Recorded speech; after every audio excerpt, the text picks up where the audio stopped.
Now the recording started. It's the weekend. It's Mailbag. I am joined this week by Laura, Connor, and Sam. On this week's show, we've got Rooney and Ndiaye, iconic photos, daft injuries, half pints, flags, childhood dreams, Sopranos characters, hands, summer songs, and more. But before we get on to all that, we will kick off with the hot topic. It's Wayne Rooney's 40th birthday today. I couldn't stand him when he left. Much water passed under the bridge and made me peace when he came back. So I do have some favourite Wayne Rooney moments. But Laura, Connor, I'll come to you first. What are your favourite Wayne Rooney moments at Everton? I hasten to add. Definitely at Everton. Not interested in anything else. I was just going to say that I was surprised that he's only just 40. Like, it Me feels... too. He has aged terribly, hasn't he? Like, just the hair transplant. Does the hair transplant count as like a moment at Everton? Yeah. Can it count as a moment? Because I think that's going to be up there with my favourite Wayne Rooney moment. Well, that was John's. He said his favourite Wayne Rooney moments is the fact he just can't cure his baldness. Just this man. Just let it go. Do you know what I mean? Oh, he would look when he was still wearing his bandana. It was when hair transplants weren't that common, wasn't it? Yeah. And I was like, actually, no. To be fair, he'd look a sod bald. Like, he already looks 20 years. I mean, I'm the same. I'm 40. I'm the same age as Wayne Rooney, and I don't feel like I look the same age as Wayne Rooney. Years on him there. Absolutely don't. Thank you. I'm 8 years older on him. Yeah, he has looked about 45 since he was about 20. Before he left United. Yeah. He's a bit like Donnarumma. There's no way that man's 26 years old. Yeah, I was sat with we were sat with or stood with Ellie Q at the City game at the week, and she was like stunned that she was like, that's Donnarumma. Like, you could see the bald patch from the back of the away end at the Etihad. Like, it was awful. She was like, that man is not 26. Was it like the Frank Lampard reveal from the main stand? Yeah. Well, same view of Frank Lampard's baldy dome from my seat in the main stand at Goodison, and it very, very much reminded me of that. And you just think, just let it go. Just let it go. Just let it go. Exactly. Back to the question though. Favorite Wayne Rooney moments? Yeah. Oh, yeah, yours was hair transplant, wasn't it? Yeah. Leeds away, if you want a serious answer. Rob said Leeds away as well. It's just one of them, like, when he came back, I remember just watching that goal like 4 or 5 times, being like, fucking hell, he used to play for us. And I didn't think he'd ever, like, he wouldn't go on to do that for us when he came back, but I just being mesmerised by that goal when I was a kid. That was great. Same with, remember the one he scored, I was going to say, remember the one he scored against Arsenal? The one he scored against Arsenal, weirdly, I've got this, like, fixation that my dad got, like, this brand new phone from Tree, and it was like a flip phone. And it was back when phones came, like, preloaded with videos, and that was on it, like, as an advert for, like, Tree Mobile. And I think I ruined the phone watching that video, just flipping it up and down. Just flip out. Remember the name Wayne Rooney every time you flip the phone up, and my dad just got pissed off with me just because he just did Clive Tilsley all the fucking time. Yeah. Those three. I had one of those 3 flip phones when they came out, and it did have preloaded videos. That's amazing. It had like 2 videos, and it was the Wayne Rooney one, and it was something else, and I just only watched the Rooney one, and it was just walking around the house, flipping it up and down, watching it. It was incredible. That was definitely the best version of Wayne Rooney, wasn't it? The Everton version, version 1. Euro 2004, and he was the best player in the world, and he played for Everton. Oh, yeah, 100%. Absolutely mental. Yeah, he was, and it's like a sort of so. When I'm talking to the kids about how good he was, it's kind of like, and you know, kids talk about like Mbappe and players like that. He was head and shoulders above any of them at that age. Oh, he didn't have any of those. When you see Mbappe and you see the sort of little kinks they've got to iron out, he didn't have any. No. He was just the complete. He was just the complete product immediately. Yeah. Amazing player, just at the absolute wrong time at Everton. Yeah. Sadly. Which was annoying. Sam, what's your favourite Wayne Rooney memory? I was trying to avoid saying the Arsenal goal, so I had a think, and I thought maybe the late winner against Villa, because it doesn't feel like we get very many late winners. Like, it was, I don't know, it was just halcyon days, wasn't it? Yeah, it was great. We've got this incredible little starlet, and we're getting last-minute goals. Yeah, ridiculous. Same as the ball. It's. I think those last-minute winners kind of kicked in with Moyes, didn't they? Yeah. That Moyes team was capable of last-minute wins. That's why I've not left the game early this season. Not even Palace. That's fair. This Moyes team has taken the park end out of me. It's I can't quite cope with it. We had John's baldness, the fact he's gone bald twice as well. Yeah, that is justice. Rob said the Leeds away goal. Tangle up in blues, apart from the obvious Arsenal goal on halfway goal v West Ham, I think that was mine. I love that goal, even though it was Wayne Rooney part two. Yeah. It was just the most incredible goal. Seeing it from the park end as well. Yeah, behind it. Yeah, do you know that moment when sometimes there's a player will hit a ball, and as soon as it leaves his foot, you're like, oh my god, that's in. Yeah. He hit that, and it had a moment where it was it looked like it may be going over, although it was dead straight. That was incredible. When I sat in the Gladys, we was right in the eye line at the crossbar. I remember at one point shouting "get down" as if it was a golf ball. It was that West Ham player putting his hand up as well, wasn't it? He was about a millimetre above his fingertip.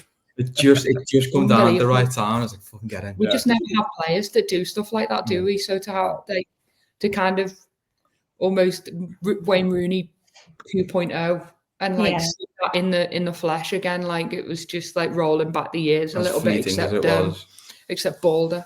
Until I thought about this, I'd forgotten his ability to float a ball in. Yeah. And he really could do that. He really could just put it just inches above the heads of all the defenders and then dip it. It's unbelievable. Yeah, because a lot of players can whip it in, but he floated it perfectly. Because normally with a float, it's a hard thing to do. It's really hard, and it's really impressive when you see it because it looks like magic. None of us can do that. Even an approximation of that. Not even with a fly. I reckon I could give it a good go. Laura can. We couldn't. Have we got any floaters in our team? No, just the other kind of floaters.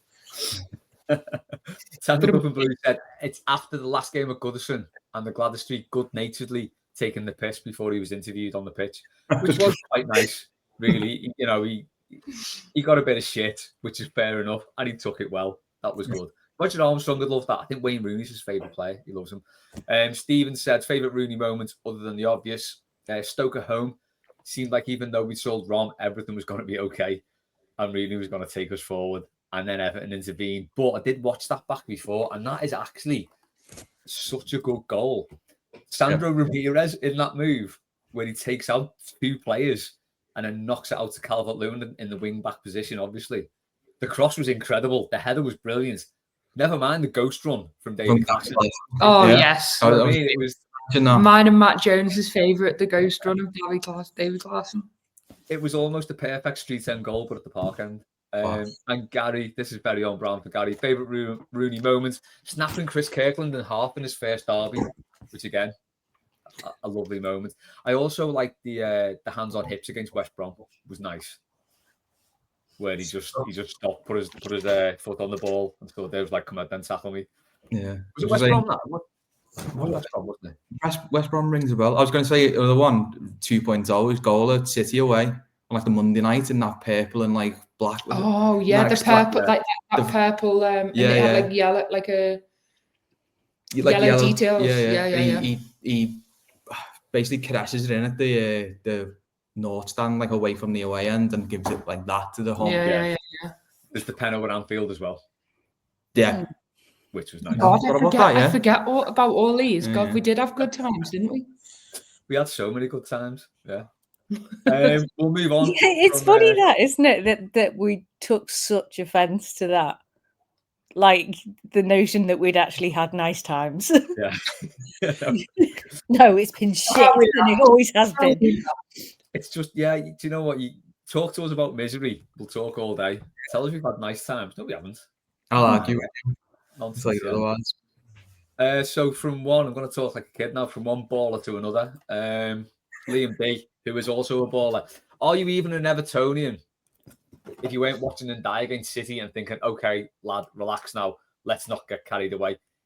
Yeah. Let's talk Illiman and Ndiaye, because I think we all thought that against City. It was like, have a good game, mate, by all means, but not too good. So like they actually, do you know what? It's like, I've got like Pep Guardiola as like Mr. Burns. Like, I don't know, whoever his director of football is saying, who's this fellow here? Illiman and Ndiaye say, Ndiaye, and then they go and buy him. Yeah. Just, There's one point he picked the ball up on like the right hand side, running towards the City fans, and I turned to you and I think I went, "This is like in the shop window performance." Yeah, we literally were discussing that. Weren't we? We were like, this is he's ripping the shit out of them and taking the piss. He was fully taking the piss. Like when he's like that, because sometimes I find he can be a bit frustrating, but I think this season, like for the most part, when he's he's just magnificent to watch when he's on the ball, and you just think like if I was having a futsal team and I put together my players, I'd want him straight in there because his close like control just unbelievable. And having a player like that in an Everton side again, it's just so nice, isn't it? Although it was really nice that he got so fucking frustrated with Beto that he'd be 4 or 5 players paid it to Beto and just stopped because he knew it wasn't going anywhere else. And then the one time he did make a run in beyond, he just like threw his arms up like, what the fuck, lads? This is the thing, isn't it? It's like, like the sort of the forward line we've got behind the striker now deserves a good striker. It really does, because it's so good. But him in particular, it's like we've got that thing now where we've not had for God knows how long, but we've got 2 players who take a lot of defenders' attention away. So they can concentrate on Grealish, and then you've got Ndiaye on the other side, or they can concentrate on him, and it's like, but then you've got the situation where the 2 centre-backs are like, I'm having an easy day here. Because the strikers. The one thing I like Ndiaye as well, despite like, even though he was frustrated against City, he didn't do them at a last drop. Like he just still carried on. He still ran around. He didn't just like.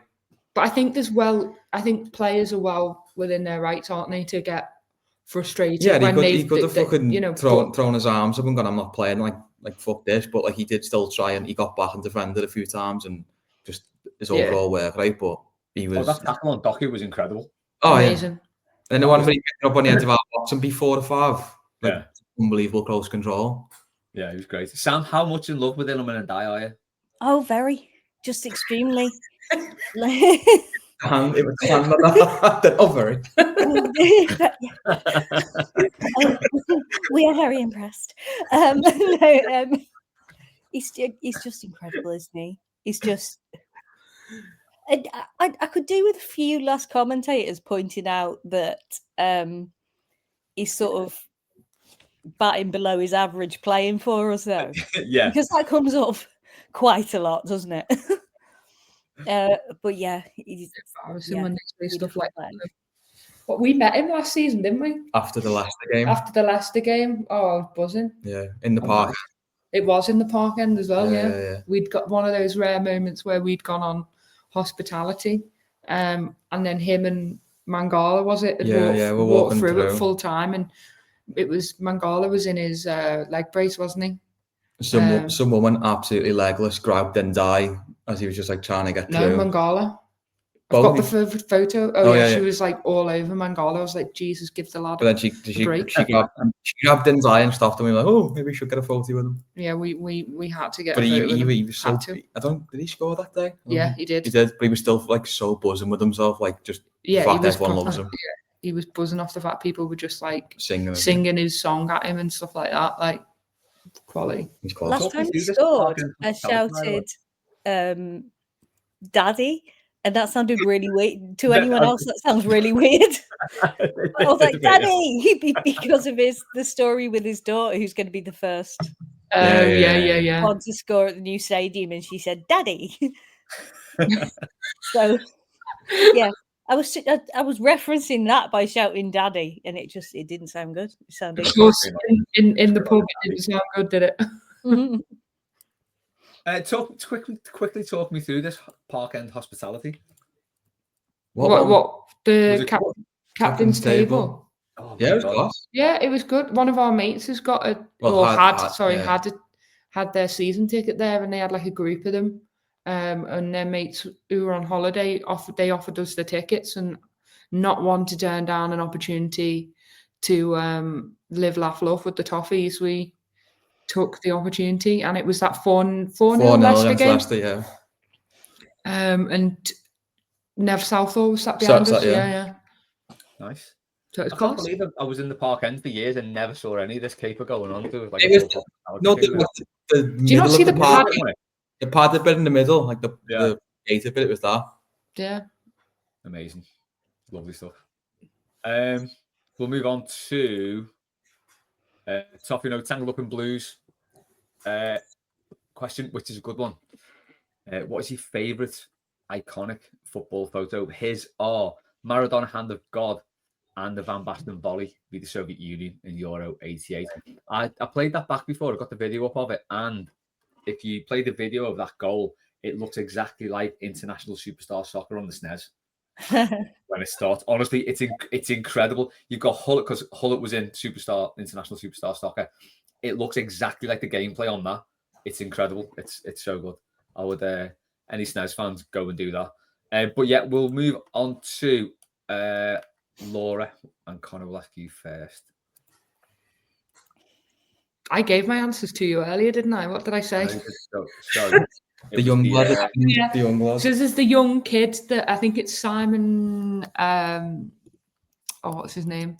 Simon Stackpool, who is a very good photographer who has taken some incredibly iconic images from football down the years, and he's got quite a few Everton ones as well. But it's that kid in a family enclosure who's like giving it like that, and he's like what 3 maybe. Not much old. He's not that old at all. And I just thought, well, if that isn't an indication of what's to come for him in life, then I don't know what is. But it's just brilliant, that, isn't it? Like he's just that just you can see him growing up. You can see his face changing, his height changing, and that just being a grown up. Yeah, I just think that's brilliant. And that's just like, because I love from like photos and stuff away from the match, like all those little sort of like details and fan stuff as well. And I think Simon does a lot of that, and he's also captured like some of the most iconic World Cup moments as well. But I wanted to keep it a little bit Everton related with this kid who's clearly you know, it is a belter, isn't it? For a life of misery. Yeah, I just clocked the woman behind him. Yeah, looking. She looks so worried the way she's looking at him there. His blood pressure's through the roof already, and he's only 3.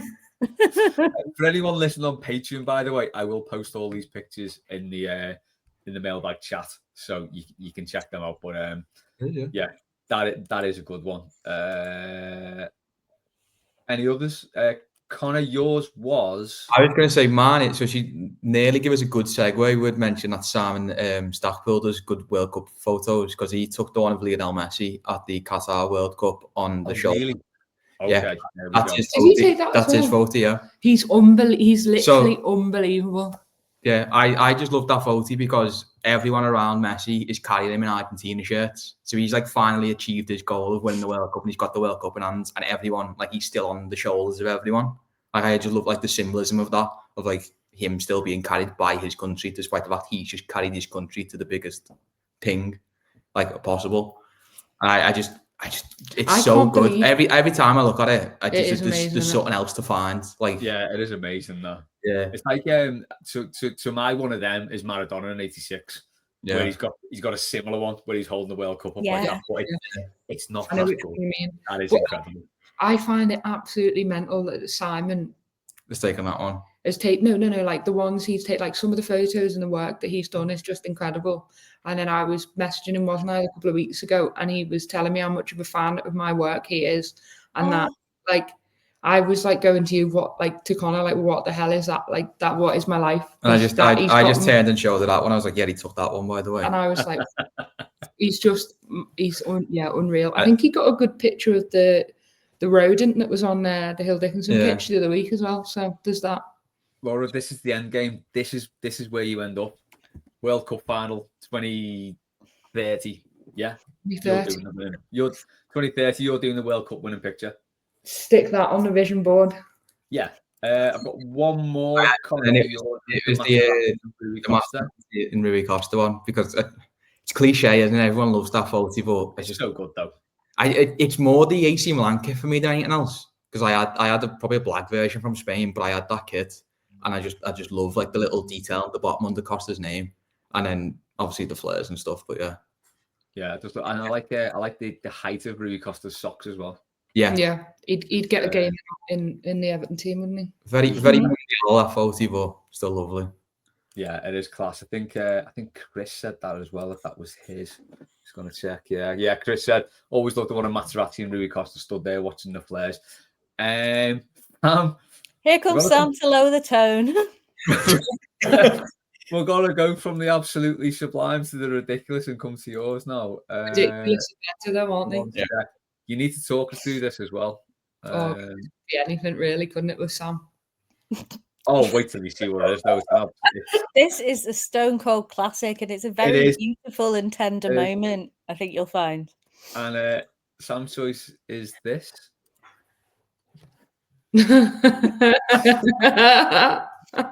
Why are you only putting it on that small, Les? I mean, it's not me that's small. I don't know. It's just that's just how the picture rendered. There we go. Make it bigger. Oh no, we can't. Oh, there you go. Mind, But yeah, he's also disappointed we can't make it any bigger. Yeah. So, Sam, give it an explanation for the Patreon listeners. So this is Southgate when he's at Villa, I think. Yeah. And there's a streaker, a big lad streaker, come onto the pitch, and they seem to be having a little moment. He doesn't seem cross with him. He's almost like he's sort of tenderly holding his face and giving him the kiss that he is so richly deserves. I think it's kind of like it's ridiculous and it's funny, but it's also kind of a really sweet picture. And it's also you can't see it here, but like the guy's knob's pixelated. But if you look at the actual photo, it is. And you're right, Sam. That is a tender kiss, isn't it? Southgate's giving him there. It is. Anyone, if your head gets grabbed while someone That's kissing a proper you, kiss, isn't it? It's like the kiss at the end of Clueless. It's basically that. He's touched that he's gone to the effort. All I can think about is that fella needs to get doing some squats. He's basically the French bulldog meme, isn't he? Like the middle-aged man in skinny jeans. He's basically that. Yeah, there's no belt can hold them jeans up, is there? Oh God, what have I done here? There we go. Stop screen share. I may stop the screen share now because it's going to take way too long. I will put them all up though. Mine are. Sorry, one sec. Apart from anything from Laura Gates, photography.co.uk, clearly. And I will put the Carlo Ancelotti one up, which I think kicked off the whole caper, didn't it? Pretty much, yeah. I mean, it's definitely been a catalyst. And it's one of those photos that people still bring up all the time now, which is just absolutely mad, isn't it, really? Yeah. It's crazy. The black and white one as well, in particular. It's just, insane. Also, that actually happened. He was manager of a football club. He was on the touchline. And that's the thing as well, isn't it? He was manager of Everton on the touchline as well. Because like one of the in the away dugout. It was the home dugout. one of the first games. Well, not it was an early game I took Jay to was when Ancelotti was manager of Chelsea in the cup. And the game to Goodison. And he was there in black shoes, black trousers, black trench coat, black gloves. And we were sat just down from the dugout. And Jay said he looked like a baddie, which he did. He probably looked like a villain. But the fact that he was our manager in that picture just makes it even better. And because a lot of his tenure was COVID. And up was down, down was up. It was everything. The whole world was scrambled. And that just sort of fitted in with it. Yeah. You had like 4 in-person games before COVID hit. The one I think that's what makes that photo so mad. Mad is the what game was that? I actually don't know. Well, the only home games we had were Burnley, Newcastle. Burnley did that the one we won 1-0. Yeah, I was in. And then the Newcastle 2-2. Yeah. Oh, Newcastle 2-2. What was it? Burnley, Newcastle, and It could well have been Newcastle 2-2, that couldn't it? I don't. no, I wasn't there for that. Oh, okay. It was my graduation. I missed that. Thank God. Yeah, you didn't miss. Do you know what though? For like Right. 89 minutes of that game, you missed a wonderful Everton performance. We absolutely murdered them. I It was a one-sided game. I got off when he put like the 2-minute stoppage time up. I got to the bottom of 2-2 and I went, what the fuck are you playing at? Yeah. Oh, there were a lot of people already in town before they knew the result. We conceded. I think we were walking down Standard from the park end, and like that first goal went in, and we were like, he went, all right, there's about 10 seconds left, we'll be all right. We were pissed off because it wasn't a clean sheet. Yeah. We And got then, to the second one in. When the second one went in, I was having a piss. And I thought it was a joke. we were opposite the Harlech, and some Newcastle fan ran down going into 2-2. I went, fuck off. And then my phone flashed up 2-2, and I was like, oh, for fuck's sake. I've never seen them goals, thankfully. So. I thought it was a joke when I got the goal notification as I was in Lincoln for my graduation, and I saw the notification. I thought, there's been a glitch on the app or something. And anyone know what Lejeune is doing these days? Florian Lejeune, please. Does his name translate to the yellow? I think it does, doesn't it? Yeah. Just quickly to round off this question, mine's Alan Ball and Harry Catterick outside the old main stand at Everton. Oh yeah, I wish we still had that entrance is gorgeous. Yeah, the old main stand entrance was lovely. Yeah, it was amazing. And the lid throwing the blue white flag over Salif Diao's head is incredible. Just because of the look on that lid's face is brilliant. Mike, the Pickford save v Leicester, where at the bottom it says save. It's more of a screenshot than a picture, but it's basically Pickford stood there, Maddison running straight up to take the penalty, and it just says save underneath. Which I actually don't know how we survived those days, like just physically and mentally, because had he not made that save, we'd be relegated. Sometimes I wake up in sweat thinking of the Nick Pope save at Newcastle.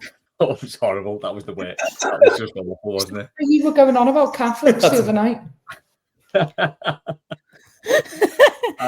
Go on, this sounds interesting. He talks in his sleep quite a bit, and it freaks me the fuck out. So the other night, it was like 2 o'clock, 3 o'clock in the morning, and I don't know what he was talking about, but it was something about Catholics. And then he started, and I was going to him, I was like looking over him, like what's going on? And then he started slamming his hand down on the bedside table, going, the recordings, something about, and then something like Catholics. And I was like, what? I was asleep at the time. I couldn't then get back to sleep because I was thinking, what the fuck is going on? I was tucked up in bed fast asleep. Your eyes were open. Your eyes were fully open. I was freaking out. Connor found a member of the Legend Ra. Mike said as well, Everton's Caravaggio at Old Trafford featuring Keane, Jagielka and Williams as Jonesy and Judas. That is. I love the spot the ball version of that with no ball on it. Oh, what's the one? Because there's like all four of them are looking in different directions. There's also that photo of was it away at Chelsea? There was one with McCarthy. Which one? Oh, I'll find it later. I'll send it to Les. Sound. Oh, I love McCarthy's good season. McCarthy's good season is so precious to me. The McBarry season. Yes, yeah. It was when we had that formation where the fullbacks would attack and they just slot into the fullback position like seamlessly. It's what every manager wants. Yeah. Right, move on to Ian's question. As ever, Ian asks, everyone good?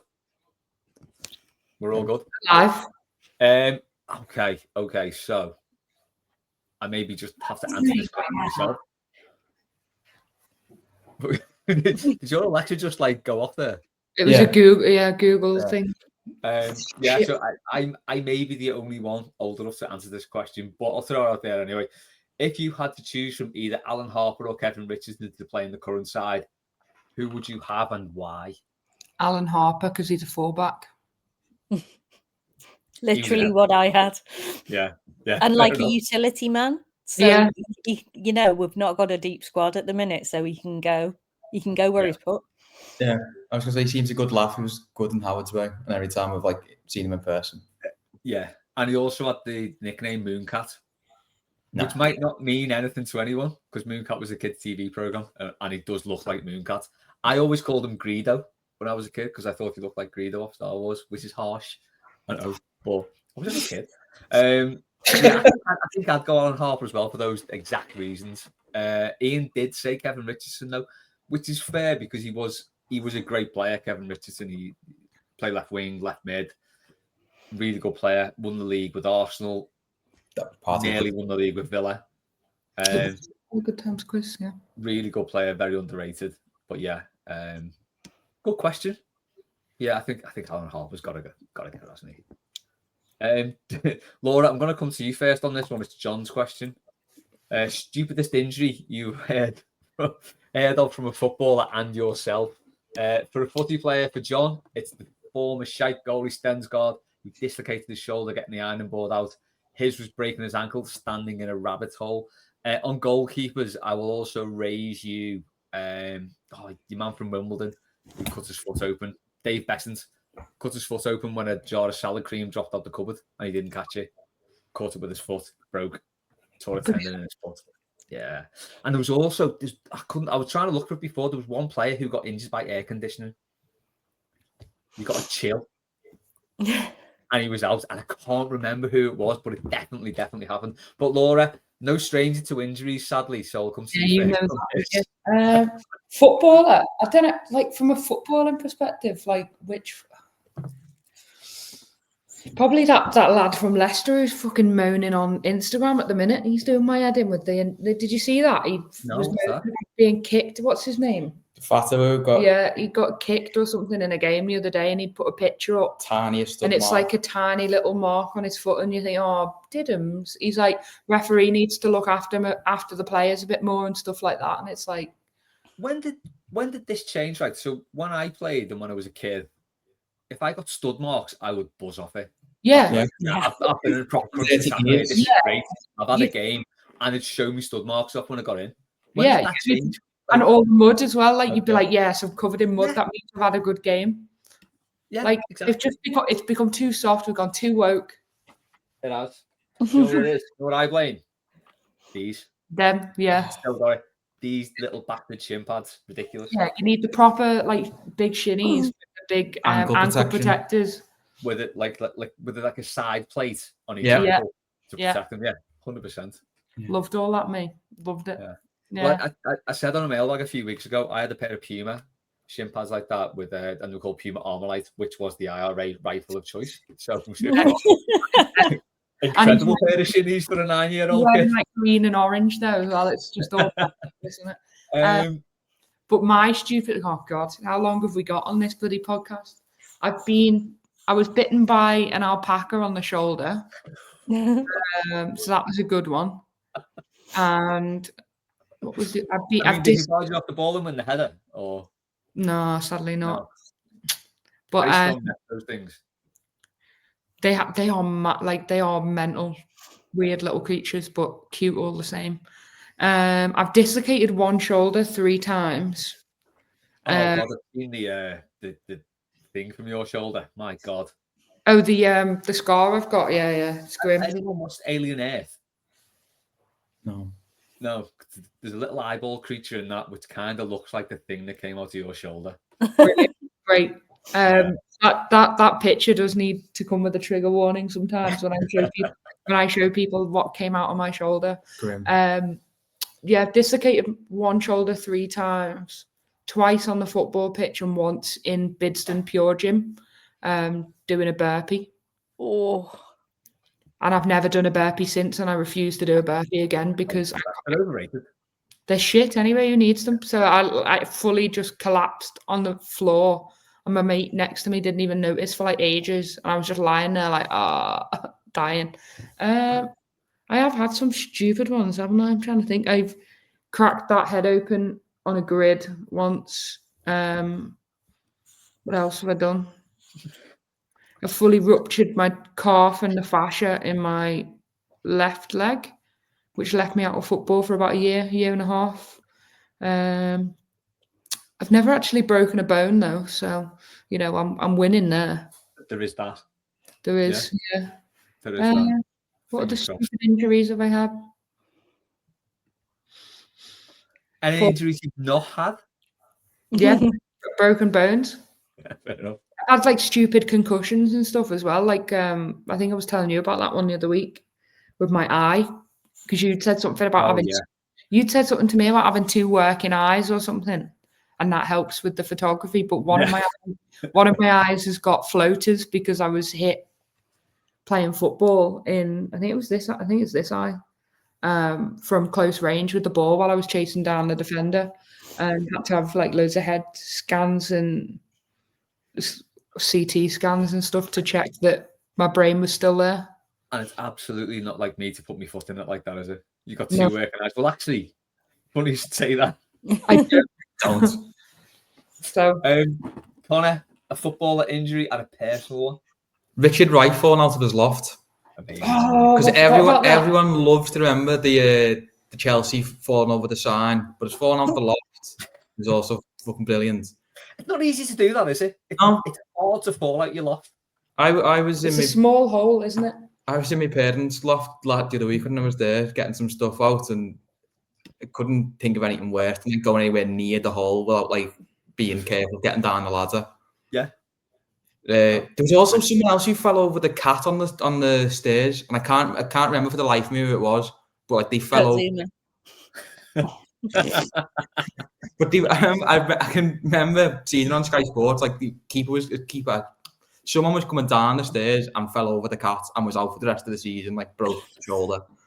Jesus. But in my stupid ones, broke my arm, but that wasn't a football injury.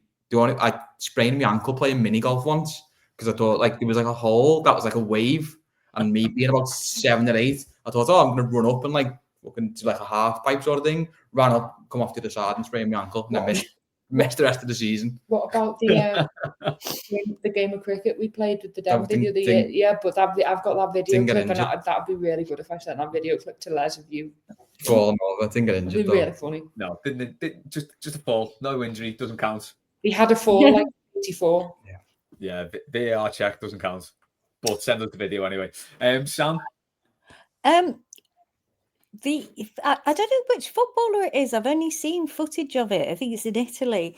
There's a lad who runs towards the crowd to celebrate a goal, hangs himself off lower hanging like advertising hoardings, grabs onto it, and he comes down and he leaves the tip of his finger on the. That's great. Yeah, it's so great. It's horrific, but it's so stupid. I've got loads of really stupid ones as well. I was flambeing something. As you do. It just Sam, went. Your stories of fire are my favourite stories. And it went too kind of woof in my face, and it's like singed the inside of my nose, and it's one of the most painful things I've ever endured because it's so red raw inside of your nose. That was really unpleasant. But I think the most Michael Jackson Pepsi kind of thing. You mishap. What? Sorry. Like a Michael Jackson Pepsi mishap. Yeah, exactly. Yeah.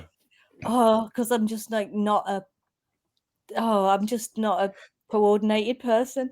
But the really embarrassing one, the undignified one, was the day before we were burying my mum and dad's ashes. So it was like quite solemn, and everyone was trying to like, turns up looking their best and looking with appropriate dignity and stuff. And the night before, I woke up in the middle of the night to go for a wee, and I walked straight into the corner of a bookcase, and I had the biggest shiner. Oh my god! So I'm there. We're all in our suits. I'm just there with horrendous black. It was so black and swollen that it was like impossible to cover it in makeup. I'm just gonna have to lean into this. Even a pair of like sunglasses maybe wouldn't have covered it. It was like I might we were going for a meal afterwards as well, and you can't wear sunglasses inside, can you? You could have gone full on Ian McCulloch. Oh, yeah, warm the shit out of him. I don't know. Oh god, yeah, that's not good. Mine are John Philippe Gbamin standing on a tennis ball. Yeah. one of his many, many weird injuries. And mine is nearly fracturing my skull with a sledgehammer when I was dismantling some decking. So I was, so the decking was proper there. dad injury, is that? Oh my God, it was incredible. The decking was, I was just wrecking this decking basically, just to get it gone. Nice. Sledgehammer, glad, here we go, bang, bang. And then I did one swing and it caught on the washing line and just slipped back and whacked me straight in the fod. Louise was in the kitchen. She saw me.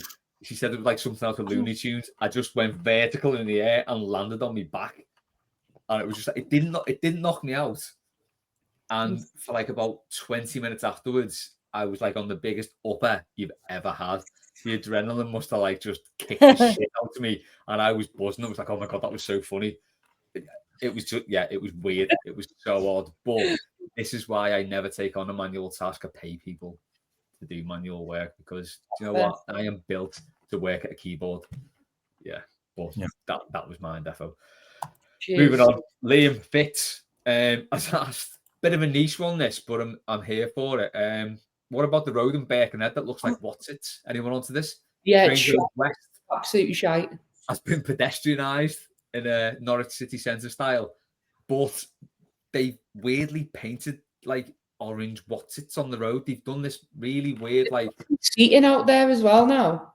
Yeah, I can only describe it as like shit dazzle camouflage. It's terrible. It looks awful. So you know, like city centre did Gold Street pedestrianisation really nicely. Yeah, they've done it quite well, and it works. They've done this in Grange Road West in town.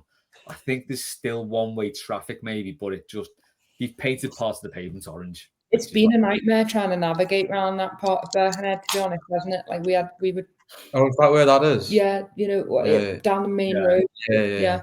I was talking about it with someone today, actually, who suggested it would look better in Chester, and I thought, I don't think. Do you think? I think that's a shout. Anything will look better in Chester than Birkenhead, to be fair. Well, he was saying that like the idea is that it's to get people to sit outside in Birkenhead and have your food. No one is sitting outside on Grange Road West. Nobody. Who's doing that? No one is. No one. Not even Les. Far from Liam's question being, what do you think of the pedestrianisation of Birkenhead? His actual question is, if you had to use a snack to build a road, what snack would you use? Brilliant. Sam? You know, those, like, they're not chick sticks, not chick sticks, not the maize-based ones, those very long, thin potato-y things that are really strong, that stab your teeth. Yeah. That I reckon they'd have pretty decent structural integrity. They would, especially and grip, good grip. Yeah. So that's me. That's a good one. That flies in the face of mine. I immediately thought Frazzles. Are we counting no structural integrity at all? But I think if you just stacked enough of them, maybe. I don't know. Well, they are delicious as well. I was going to say, you start more around licking the road. I maintained Frazzles on white bread are the best Pavo bacon butter you can ever have. It's amazing. Unreal. Absolutely incredible. Yeah. Whether more kind of what you were. Are we counting like things like treacle as a snack? You can count anything you would eat as a snack is game in this. Do you not think like treacle would be quite good? It would be like tar, wouldn't it, if you poured it over the road and then it would solidify? Yeah. We had, I remember when I was a kid at Halloween, we had like treacle toffee, like where basically I think my mum would just pour treacle into like a little foil cake tin and then maybe stick it in the oven. I have no idea. I don't know what the hell it was. I need to ask her, but yeah. There's another. I've got another stupid injury in relation to that. My mum used to make really heavy loaves of like Yorkshire parkin, you know, with loads of treacle in it. Yeah. And she was storing it on this top shelf in the kitchen, and I was sat underneath it. I was only about 4, and it was really stodgy, to be fair. But it made the shelf collapse on my head. I've still got the scar. You can probably see the scar in my eyebrow. Yeah, oh God. I thought that was just like some trendy sort of shaving. Oh no, that's not trendy. That's injury. Oh, amazing. Where's mine? Mine's somewhere there or here. I can't remember. There. What? That is a good one. Yeah. Oh, that is a belter actually. What you but yeah, sorry, if you listen on Patreon, just go and watch it on YouTube. This show. Yeah. Any more snack road designs? Connor, got anything? I've been trying to think like things you can compress, like Skittles. Like if you could compress a load of Skittles, like ones like you've made them soggy, essentially, like they do get like hard, you get a load together. See? Taste the rainbow. It would be cost effective, but like if you could get fucking loads and it'd be tasty, just stick them all together. Steve Rotherham needs to hear this, doesn't he? The other idea is the fruit winders, just because they rolled. Well, what you do is you compress the Skittles and then fruit wind the fuck out of it. Yeah. There you go. Also, Squares bars might Squares be quite bars. good. My friend's husband bought one of his sons what he thought was a fruit winder, and he gave him 2, and he ate the lot. And his mum came along and looked at the packet, and she was like, "It's bubblegum." Oh, what? Yeah. Oh no! Make the cold pack 'em. Nightmare. Man, his thought must have been intense. But he was fine. He lived. Got a few from Chris now. Just a quick one here, just a simple answer. What's your favourite half pint? I don't do half pints, Chris.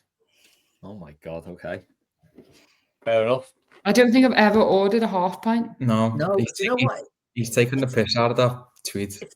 What? Oh, Oh yeah, shit, yeah. It's the one that went viral of Connor's hand. I need to pick up on that. I didn't see it.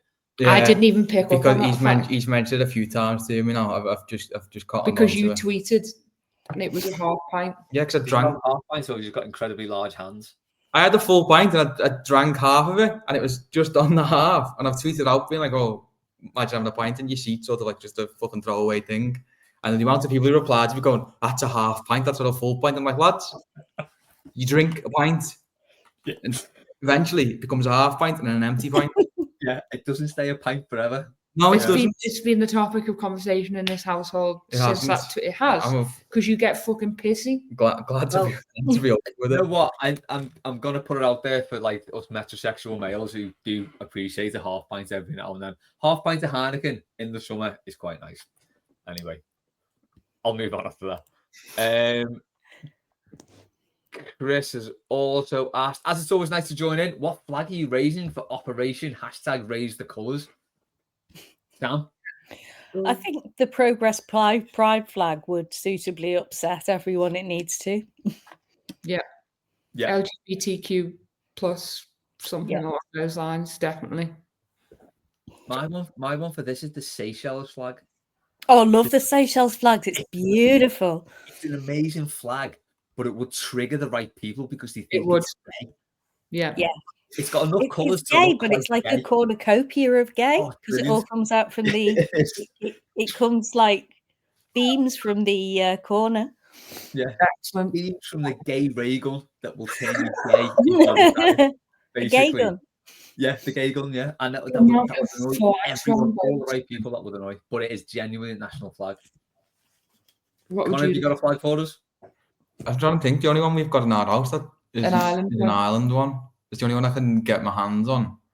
Didn't have to. We weren't telling I you to know. go outside and put it up. Don't know what I say. That is Go what and stick it on a lamppost right now. that wouldn't last 30 seconds around here at the minute. No, it wouldn't. I love the Catalan flag, the Senyera. Oh, it's belter. That Because- is a great shout. It was at one point there was one that used to go to Everton games on the Martinez, and I remember there being a bit of an argument about it at like Palace away when we drew 0-0. And I was like, it's gonna Oh my wind. God, we it's, love it them. wound up someone, so it's gonna wind up people now. So go and get it back. Basically, Forza Etta. That's what it is. Isn't it? The most Um, obscure one I've seen round here with the kind of flag shaggers is somebody's put up the flag of the British Indian Ocean Territory. Jesus, that's neat. Like almighty that. It does have a tiny Union Jack on it, but I don't know if they've just found the only flag that has a Union Jack on it that's available because they're in demand at the moment, apparently, or if they are particularly like pissy about us giving Mauritius back. Do you know what? I hope it's that. I really do hope it's that. But I think you're right. It's the only one they've got with the Union Jack on, and they've no idea where the fuck they got it from. Another quick one From Chris, what are you having for tea? Connor, Pizza. Laura? We've got pizza then. Pizza. Yeah, Oven right. pizza, not even like a Domino's, just Absolutely solid Friday night choice. an oven pizza. Off we go. With some crinkle chips, probably. Gone are the days of Domino's, you know, when you could just flagrantly order a Domino's or go to town and bring a Rudy's home on that caper. Oh, Rudy's. Can we do Sorry, that? I've made your pizza shit now. I've ruined pizza night there, haven't I? Thanks, Les. Cheers, nice one. So, We made borscht yesterday, so we're having leftover borscht. what's that? It's like a Russian beetroot and cabbage soup, but it's heavy on the beetroot and dill. Bang into that. Don't want to spill it on you though. Oh God, no! I mean, and I will. But if there's beetroot in the kitchen, I basically wear a hazmat suit. Oh I- God, yeah, I'll cope with any of that shit, it get on looks the grill. like I've been killing. It's Yeah. Your kitchen looks like Dexter. yeah, completely. Stephen's asked, as a child, what did you want to be when you grew up? For some reason, he wanted to be a lorry driver. Sam, what did you want to be? Me and my friend had this thing. Me and my best friend had this thing that we were going to open a little cafe. It was going to be in an office block, and it was only going to do tea and toast. But our niche was going to be that would do your tea and your toast exactly as you like it. So if you like it dark, your toast dark, we'll do it dark. If you like it light, we'll do it light. If you want it cold before the butter goes on, you know, would make it very specifically to your taste. A tea and toast cafe. There's probably one in the Northern Quarter. That's exactly the sort of thing they would do. Definitely one in Shoreditch. See, I've had a similar Well, no, idea. you know what? That's a great idea, though.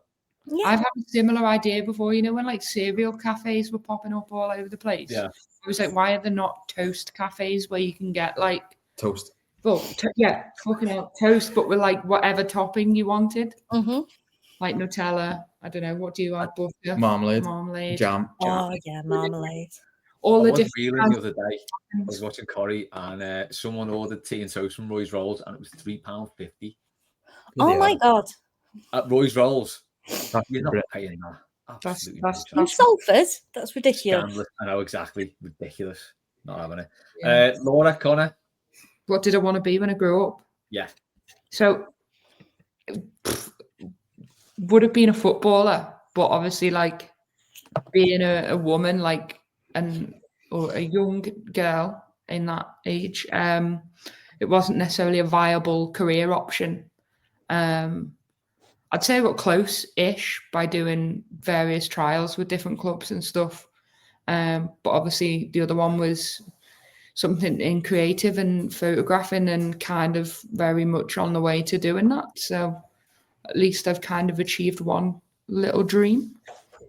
Yeah, and do you know what? You've had a good football career as well. Still on, not had, still ongoing. Not anymore. Hanging in there. Retired this week. Yeah. I wanted to be a race car driver. So I was a fucking idiot kid. I thought, but mainly not like I wasn't like shooting for F1. I used to love Colin McRae on the PS2. So I wanted to be a rally driver with that. Rally driver's the one, isn't it? With the Subaru, and then I went on I got it was like a day out like with my granddad, and like they give you like a little run round, like a little little shitty track in like a kit car. And I didn't like it, so it was off the table. Why did you like it? I don't know, just shit myself on like a hump, and I was like, no, that's it. I'm not doing it. I didn't know this. Yeah. That's amazing. When I was a kid, I wanted to be a middle-aged podcaster. Did you achieve? No, I wanted to be a cartoonist. Oh. I was really? really good at You drawing still draw? cartoon. I can't, no. Why? Like when I was a kid, I used to draw constantly, and I was dead good at it. I'd like make up my own cartoons, comics, and everything. And yeah, it's like use it or lose it, and I completely lost it. Oh. Moving on. Good times. Favorite Sopranos character? Silvio, and when we went to see Springsteen, because obviously Steve Van Zandt is Silvio, I just couldn't for like 2 hours stop saying to myself, "I've said my piece, Chrissy." Yeah, it was really. Isn't it jarring though seeing Silvio in a bandana? It's absolutely mentally came out. Like, oh, it's Silvio. You were literally pissing me off the whole time. Just like Liam messaged me being like, disgusting. You had your head in a bowl of toilet water, and I was like, 7 each crispy, just as he's doing Thunder Road. Laura, yours? I don't have one. I've never seen it. Oh, Connor, Oh my sort God. this out. Sam? Christopher by miles. I think that show would be a solid third worse if Christopher wasn't in it. He's kind of like, in some ways, he's like the moral heart of the show. Yeah. When he lets them kill Adriana, spoiler alert. I'm never after the going to fact, when he lets them kill Adriana, I feel like that's darkness descends after that point. Yeah, that's a hell of a shout. Because there's a real innocence to Christopher. And the way he goes is terrible as well. Oh, yeah. It's all awful. of it's R.I.P. Yeah. Yeah. R.I.P. to a real one. I'm saying Paulie or Ralph, maybe. I was going to say Ralph as well, yeah. Yeah. Ralph's good. And I am a big fan of Vito's Leather Daddy as well. Yeah. That storyline's so heartbreaking because Vito just breaks out of it all and he's living his best life and he's just not allowed. I think Fiorio for the sportswear. Yeah. I've been getting Napoli shirts for Mr. S for his birthday and stuff based on that. Has he got a ponytail? No, sadly not. No. I think Phil Leotardo and Richie Aprile as well, just for being absolute bastards, are incredible characters. Phil Leotardo is terrifying. He's horrible. Absolutely awful. Again, another grim demise. Spoiler. Yeah, next one. I have to put that on the start. If you've not watched The Sopranos yet, maybe don't watch it. You've had 20 years, but I think we're past the cut-off, aren't we? That's your limitation has long run out on Sopranos spoilers. Yeah. I think it has, yeah. Oh God, one of my favorite things in The Sopranos as well. It was the full DiCaprio point at the screen moment.